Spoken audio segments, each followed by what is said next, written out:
We are going to learn two new dynamic formulas. One is WrapCols and second is WrapRows. These formulas are used to actually, but let's suppose you want to quickly transform an array into two or three dimensional and multiple number of rows and multiple number of columns. Then you can use these formulas. Suppose let's suppose start from WrapCols equal to WrapCols and vector. This is our the range vector. Maybe you can select this one or this one, both. Next is wrap count. So wrap count means how many number of characters you want in a column. Characters means or the items in a column. Let's suppose I want 4 comma pad with leave it at the moment and enter. Okay, so now you can see, so we have four elements in a one column: 1 2 3 4, a b c d and e.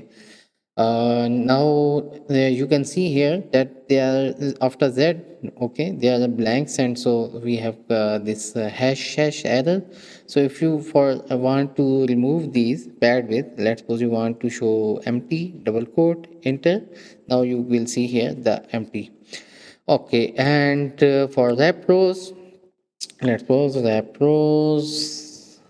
Okay, and this range comma wrap count. Now how many items you want in a row? Actually, if I type 4 and enter, now you see 1 2 3 4, and here's our data.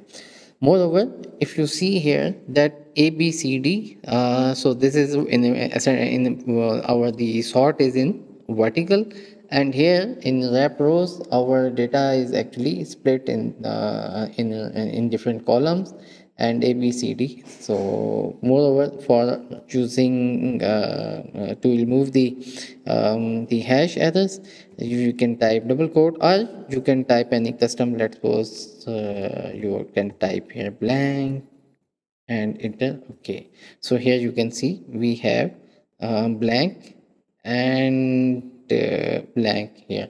Okay, so whatever you type here in this formula, in this I pad with, so you will get those values here.